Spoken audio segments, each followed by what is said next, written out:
श्री गणेशाय नमः। श्री सरस्वती नमः। श्री हनुमंताय नमः। ओम नमो भगवते वासुदेवाय। नम पार्वतीपती। हर हर हर हर महादेव। आपण श्रीमद भगवद्गीतेचं अध्ययन करीत आहोत, अभ्यास करीत आहोत। आपण मनावरती चर्चा करत आहोत। योग सिद्धी मिळवण्यासाठी आपलं मन आपल्या ताब्यात पाहिजे असं श्रीकृष्ण महाराज सांगत आहेत।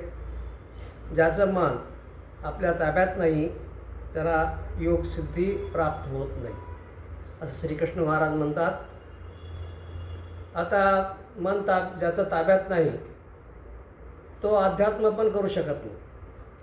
सिद्धी तर सोडा, साधं भजन कीर्तन जे आहे, प्रवचन म्हणा, हे पण साधं होत नाही आहे, नामस्मरण होत नाही। ज्याचं मन ताब्यात नाही आहे तो भक्ती करू शकत नाही। आता अध्यात्म सोडा, भक्ती सोडा, साधा आपला संसार पण तो चांगल्या प्रकारे करू शकत नाही। ज्याचं मन आपल्या ताब्यात नाही आहे तो संसार पण करू शकत नाही। म्हणजे मन ताब्यात ठेवणे, मन स्थिर ठेवणे हे जसं अध्यात्मामध्ये महत्त्वाचं आहे तसं संसारामध्ये सुद्धा महत्त्वाचं आहे। मग मन कशा प्रकारे आपण स्थिर ठेवायचं, मन कशा प्रकारे आपल्या ताब्यात ठेवायचं, मनाला चांगलं कसं वळण लावायचं याबद्दल आपण चर्चा करत आहोत। मनाचा एक फार महत्त्वाचा स्वभाव आहे पहा। मनाला जिथं आकर्षण वाटलं तिथं ते मन जातं आणि मनाला समजतं की ही गोष्ट मला महत्त्वाची आहे, तिथं मन रमतं। म्हणजे आकर्षण महत्त्वाचं आहे आणि ही गोष्ट मला महत्त्वाची आहे त्या ठिकाणी मन रमतं। आता म्हणून आपण पहा, जर भगवंतावरती प्रेम करायचं असेल, भगवंताची भक्ती करायचं असेल तर आपणाला भगवंत आकर्षक दिसायला पाहिजे। म्हणून आपले जे मंदिरं आहेत त्या मंदिरामध्ये ज्या मूर्ती आहेत त्या मूर्तीचं सजावट फार चांगली केली जाते। पांडुरंगाची सजावट फार चांगली होते, गणपती बाप्पाची सजावट चांगली होते। याचा मूळ उद्देश हा आहे की आपलं मन त्या मूर्तीवरती रमावं। मनाचा स्वभाव आहे की जिथं चांगलं दिसतं, मनाला चांगलं वाटतं, तिथं मन स्थिरावतं। म्हणून आपल्या देवाच्या मूर्ती ह्या आकर्षक आहेत। म्हणजे याचा अर्थ असा की आपण आपलं मन मूर्तीमध्ये रमावं। आता कित्येक जणाला बाळकृष्ण फार आवडतात, कृष्णाची बाळरूप मूर्ती फार आवडते, कुणाला बाळ गणपती आवडतात। म्हणजे महत्त्वाचं काय आहे की जिथं आकर्षण आहे तिथं मन रमतं आणि जिथं महत्त्व आहे तिथं मन रमतं। आता काही जणाला संसार महत्त्वाचा वाटतो म्हणून त्यांचं मन संसारामध्ये असतं। काही जणाचं अध्यात्मामध्ये, भगवंतामध्ये, भक्ताचं काय, भगवंत महत्त्वाचा वाटतो म्हणून जे भक्त आहेत ते भगवंताची भक्ती करतात। आता श्रीमद भागवतामध्ये एक प्रसंग येतो। रुक्मिणी माता आणि श्रीकृष्णाचा विवाह होण्याच्या अगोदर रुक्मिणी मातेनं श्रीकृष्णाला पत्र लिहिलं होतं। त्या पत्रात ती एक फार महत्त्वाची गोष्ट लिहिते। ती काय म्हणते, श्रीकृष्णाला पत्रातून म्हणते, हे श्रीकृष्णा, मी जेव्हा जेव्हा संसाराचा विचार करत असायची, जेव्हा मी संसाराचा विचार करत असायची मला तुमची आठवण येत होती। म्हणजे संसार करत असताना भगवंताची आठवण हे रुक्मिणी मातेला येत होती। मग अशा प्रकारची भक्ती असावी। आपण संसारिक आहोत, संसार करावा, पण संसार करत करत भगवंताची आठवण यावी, भगवंत त्यावेळेस आकर्षक वाटावा। मग मन भगवंताजवळ, भगवंताच्या पायाजवळ रमतं। आता ज्ञानेश्वर महाराज काय म्हणतात, ज्ञानेश्वर महाराज पण चांगल्या प्रकारे समजावून सांगतात की मनाला कसं वळण लावावं. तव कृष्ण म्हणती साचची, बोलत आहासी ते तैसाची, या मनाचा किर चपळची स्वभाव. अर्जुनाने प्रश्न विचारला होता श्रीकृष्ण महाराजांना की हे मन चपळ आहे, याला स्थिर कसं करावं. त्यावेळेस कृष्ण महाराज काय म्हणतात, तव कृष्ण म्हणती साचची, बोलत आहेसी ते तैसे. तू जसं म्हणतोस तसंच आहे, मन हे चपळ आहे, या मनाचा किर चपळची स्वभाव. ह्या मनाचा स्वभाव हा चपळच आहे. परी वैराग्याच्या आणि आधारे, जरी लाविले अभ्यासाच्या मोहरे, तरी केतलोनी एक अवसरे स्थिरावैल. मग श्रीकृष्ण महाराज काय म्हणतात, वैराग्याच्या आधाराने जरी लाविले अभ्यासाच्या मोहरे, अभ्यासाची गोडी लावायची, वैराग्याचा आधार घ्यायचा आणि अशा प्रकारे केलं तर मन हे स्थिरावतं. हां, काय जे या मनाचे एकनिके, जे देखिले गोडीच्या ठाया सोके. म्हणजे ह्या मनाचे एक चांगली गोष्ट आहे म्हणे.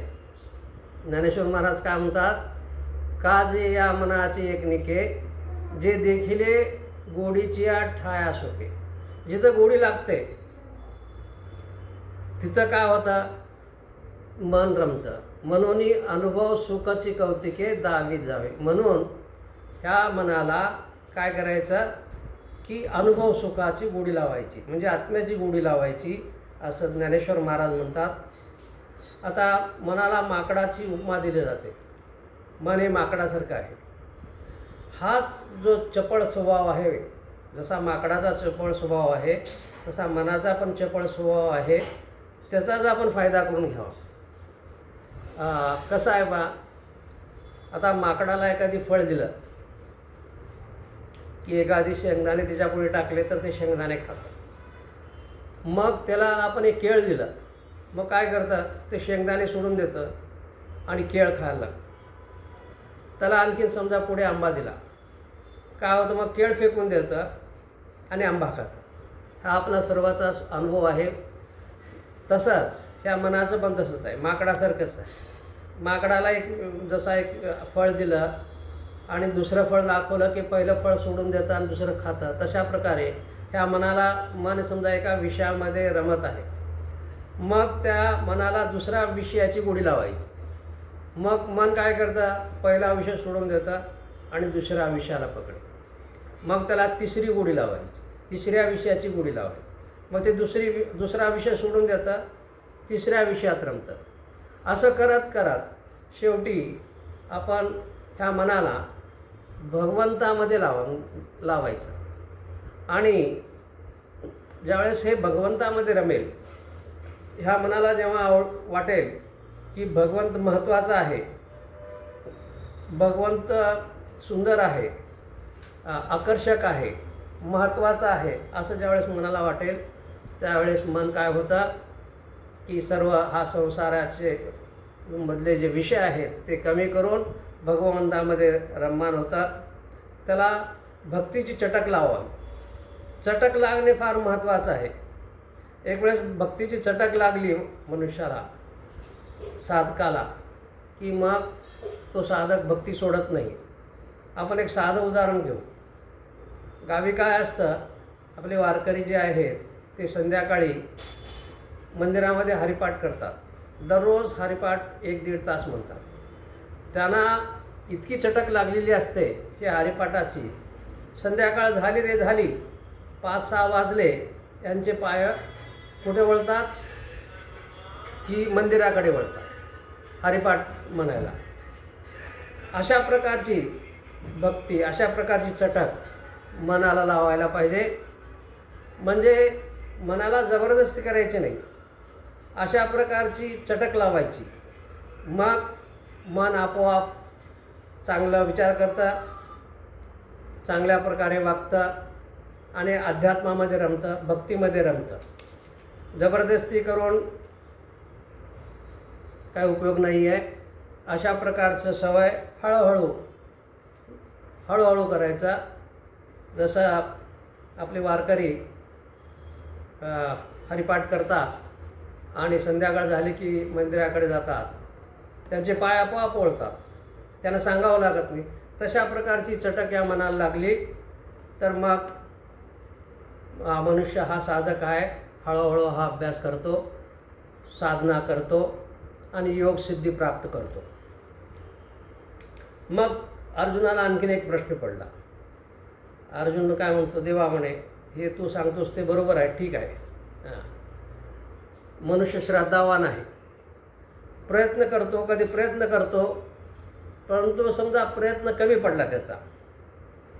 आता तूच म्हणतोस ना मन फार बलवान आहे, त्याचा प्रयत्न कमी पडला आणि काही कारणामुळं, संसारिक कारणामुळं म्हणा, आणखीन काहीतरी आहेत बरेच कारणं, त्याच्यामुळं काय होतं, श्रद्धा आहे, प्रयत्न पण करतो, परंतु काय होतं, तो त्याचा अभ्यास पूर्ण होत नाही आहे, किंवा असं करत करत असताना तो त्याचा शेवट येतो, म्हणजे मृत्यू होतो.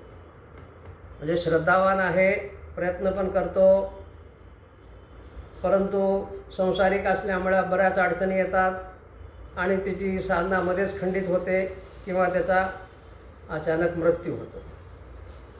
अशा वेळेस काय होतं त्याचं, तो घरकाना घाटका आपण म्हणतो ना, तसं संसार पण झाला नाही आणि अध्यात्म पण झालाही. तर काय म्हणतात अर्जुन बघा म्हणे, अप्राप्य योग सिद्धीम काम गतीम कृष्ण गच्छती. म्हणजे सिद्धी प्राप्त झाली नाही आणि अचानक अडथळा आला किंवा मृत्यू झाला, श्रद्धा आहे पण अशाची गती काय होते.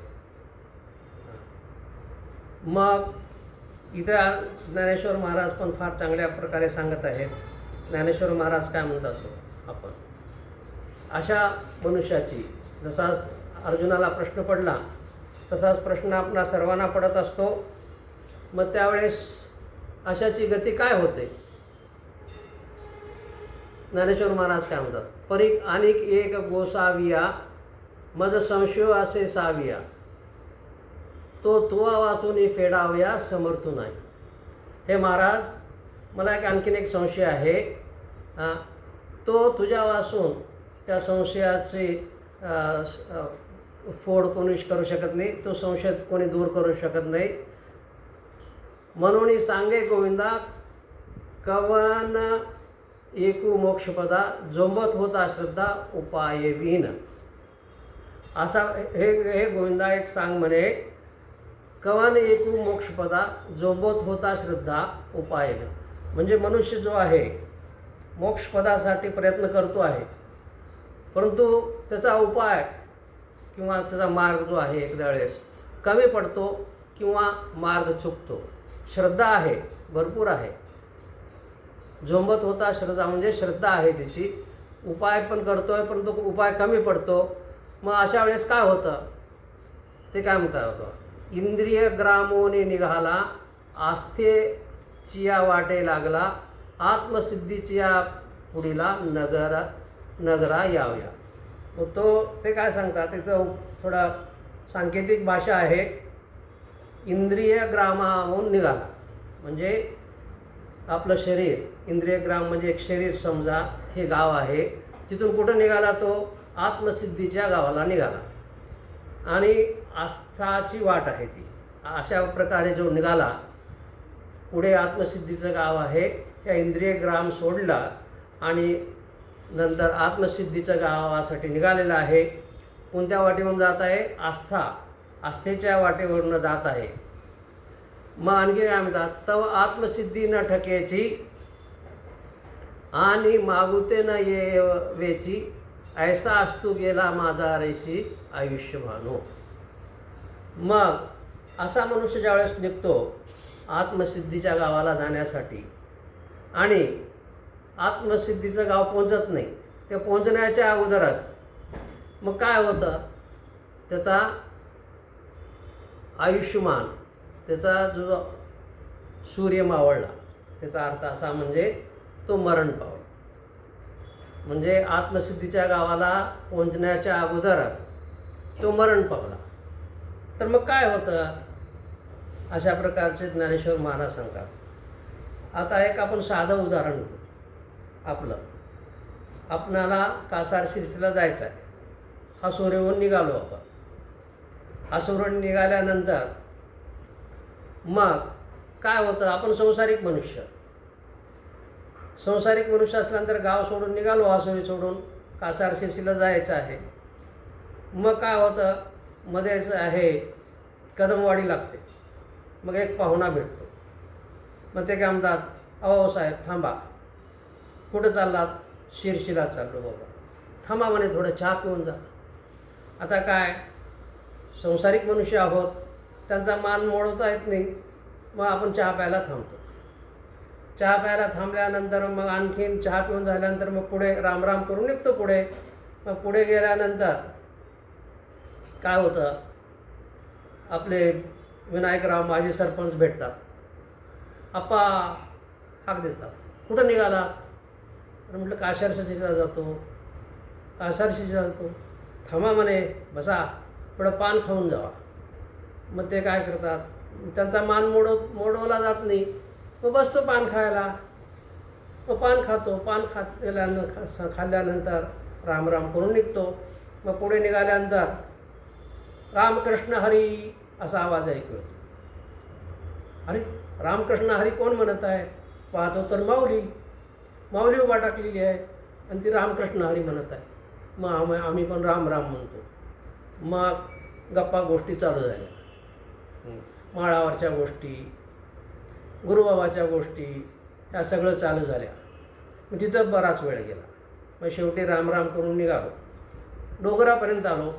डोंगरापर्यंत आल्यानंतर दिवस मावळला. आता अंधार पडला. मग पुढे काय करायचं? कासार शिरसीला पण जाणं होत नाही. आता अंधार पडल्यानंतर हासुरीला पण येणं होत नाही. मग तिथंच थांबतो. अशा प्रकारची अवस्था होते. मग अशा वेळेस काय करायचं? अशा प्रकारचं एक साधं उदाहरण आपल्याला सांगितलं. तसंच हे ज्ञानेश्वर महाराज काय म्हणतात, हा जो साधक आहे आत्मसिद्धीच्या गावाला निघालेला आहे, इंद्रियाच्या ग्रामापासून निघालेला आहे, आत्मसिद्धीच्या गावासाठी जायचं आहे, आस्तीची वाट पकडलेली आहे. परंतु वाटेतच काय होतो, त्याचा जो सूर्य आहे अस्ताला गेला, म्हणजे तो मरण पावला. अशा प्रकारची स्थिती झाल्यानंतर त्या मनुष्याचं काय होतं, त्या साधकाचं काय होतं, असं अर्जुन म्हणतो. तो ना घर का ना घाट का अशी परिस्थिती होते. तो कासार शिरसीला पण पोचला नाही, हासुरीला पण जाऊ शकत नाही. मग अशा वेळेस काय होतं, तर मग अशा परिस्थितीमध्ये पुढे काय होतं, श्रीकृष्ण महाराज काय सांगतात, पुढे चांगली गोष्ट सांगतात, समजावून सांगतात अर्जुनाला. अरे बाबा, जो साधक आहे त्याचा कधीही नाश होत नाही, तो दुर्गतीला जात नाही. त्याने वाट चालू केलेली आहे, ठीक आहे. डोंगरावरती आल्यानंतर अंधार पडला, तिथं त्याला बसावं लागेल. परंतु अशा साधकाची नाश होत नाही, त्याची दुर्गती होत नाही. ते कशा प्रकारे अर्जुनाला समजावून सांगतात हे आता, कारण यावरती मी विशेष जास्त का विस्ताराने सांगत आहे. हे मन हे फार महत्त्वाचं आहे. मनावरती ताबा मिळवणे फार महत्त्वाचं आहे. संसारामध्ये आहे, अध्यात्मामध्ये आहे, योग साधनेमध्ये आहे, सगळीकडे. म्हणून हळूहळू आणि विस्तारानं या मनावरती चर्चा करत आहे मी. श्रीकृष्ण महाराज पण सांगत आहेत, ज्ञानेश्वर महाराज तर पुष्कळ सांगत आहे. तर आपण हळूहळू समजून घेऊ, मनाला कसं आपण ताब्यात ठेवू शकतो, मनाला चांगलं कसं वळण लावू शकतो. आता श्रीकृष्ण महाराज अर्जुनाला कसं समजावून सांगतील हे आपण पुढच्या सत्रात बघू. हे सत्र इथेच थांबवतो. ओम नमः शिवाय. नमः पार्वतीपती हर हर हर महादेव. ओम शांती शांती शांती.